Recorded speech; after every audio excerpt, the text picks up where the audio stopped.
నమస్కారం. ఈరోజు జనవరి 12, 2026. భారతదేశంలో ప్రస్తుతం ఏం జరుగుతోంది, కీలకమైన పరిణామాలేంటి, వాటన్నిటినీ వివరంగా పరిశీలిద్దాం. ఈ రోజును ఒక స్ఫూర్తిదాయకమైన మాటతో మొదలుపెట్టదాం. ఎందుకంటే ఈ రోజు మన దేశ యువత భవిష్యత్తును సెలబ్రేట్ చేసుకునే ఒక ప్రత్యేకమైన రోజు కదా. అందుకే ఈ మాట ఇప్పుడు చాలా సందర్భోచితం. సరే, మొదటి సెక్షన్లోకి వెళ్ళిపోదాం. మన దేశంలో ప్రస్తుతం హాట్ టాపిక్స్గా ఉన్న కీలకమైన సంఘటనలు, పాలసీల గురించి ఇప్పుడు తెలుసుకుందాం. ఈ రోజు అంటే జనవరి 12, స్వామి వివేకానంద 163వ జయంతి సందర్భంగా జాతీయ యువజన దినోత్సవం జరుపుకుంటున్నాం. ఈ సంవత్సరం థీమ్ చూడండి, ఎంత పవర్ఫుల్గా ఉందో. Ignite the self, impact the world. అంటే ముందు మనలో మనం శక్తిని రగిలించుకుని ఆ తర్వాత ప్రపంచంపై ప్రభావం చూపాలి. ఇది దేశ భవిష్యత్తును తీర్చిదిద్దడంలో యువత పాత్ర ఎంత కీలకమో స్పష్టంగా చెప్తోంది. ఇక భద్రత విషయానికి వస్తే ప్రభుత్వం 2 కీలక అంశాలపై చాలా సీరియస్గా ఫోకస్ పెడుతోంది. ఒకటి, మణిపూర్ లాంటి ప్రాంతాల్లో అంతర్గత సవాళ్లను ఎదుర్కోవడం. అక్కడ ప్రెసిడెంట్ రూల్ కొనసాగుతోంది, శాంతిని నెలకొల్పేందుకు ప్రయత్నాలు జరుగుతున్నాయి. రెండోది, రాష్ట్రాల మధ్య సమన్వయం. ముఖ్యంగా నదీ జలాలు, సరిహద్దు వివాదాల లాంటి విషయాల్లో కేంద్రం మధ్యవర్తిత్వం వహించి దేశంలో స్థిరత్వాన్ని కాపాడుతోంది. ఇప్పుడు పరిపాలనా విషయానికొస్తే అంతా డిజిటల్మయం అయిపోతుంది. చూడండి, 10 ఏళ్లు దాటిన ఆధార్ కార్డులను అప్డేట్ చేసుకోవడం ఇప్పుడు కంపల్సరీ చేశారు. అంతేకాదు, భాషిణి లాంటి ఆర్టిఫిషియల్ ఇంటెలిజెన్స్ టూల్స్ వాడుతూ ప్రభుత్వ సేవలను వాళ్ల సొంత భాషల్లోనే ప్రజలకు అందిస్తున్నారు. ఇక కోర్టుల విషయానికొస్తే ఈ కోర్టుల ప్రాజెక్టుతో న్యాయ వ్యవస్థను కూడా పేపర్లెస్, ఫాస్ట్గా మారుస్తున్నారు.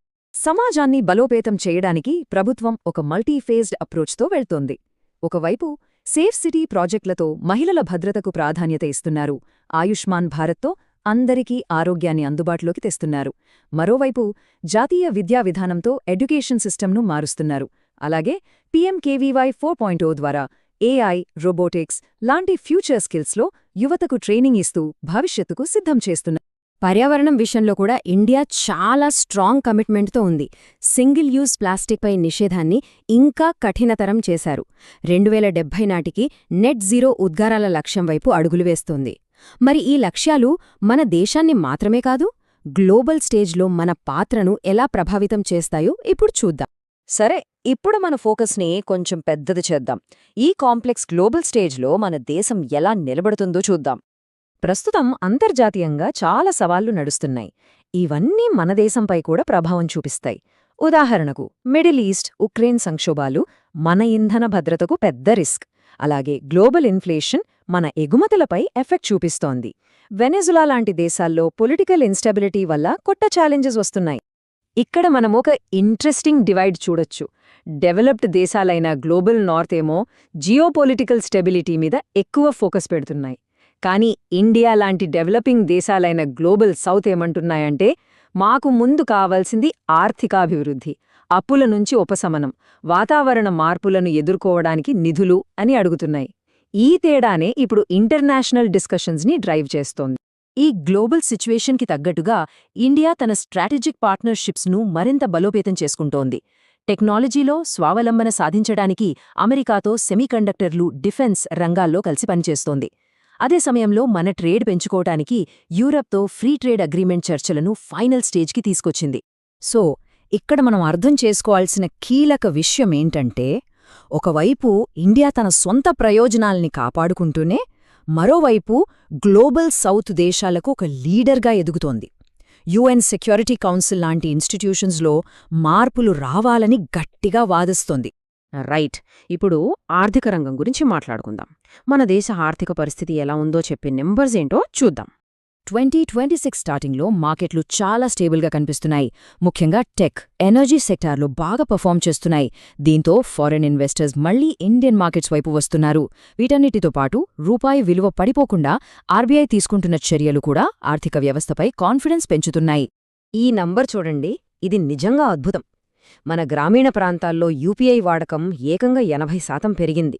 ఇది ఎంత పెద్ద విషయమంటే, డిజిటల్ పేమెంట్స్ అనేవి ఇప్పుడు కేవలం నగరాలకే పరిమితం కాలేదని, పల్లెల్లో కూడా ఎంత లోతుగా పాతుకుపోయాయో చెప్పడానికి ఇదే క్లియర్ ఎగ్జాంపుల్.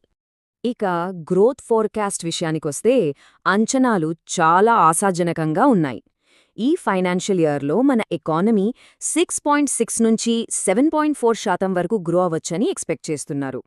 ఇది ప్రపంచంలోని పెద్ద ఆర్థిక వ్యవస్థలతో పోలిస్తే one of the fastest growth rate. మరి ఈ గ్రోత్కి ఫ్యూయల్ ఏంటి? 2 విషయాలు.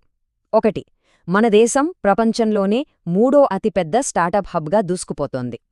2, జీఎస్టీ ప్రాసెస్ను సింపుల్ చేయడానికి, పన్ను ఎగవేతను ఆపటానికి ఏఐ లాంటి టెక్నాలజీని వాడుతున్నారు.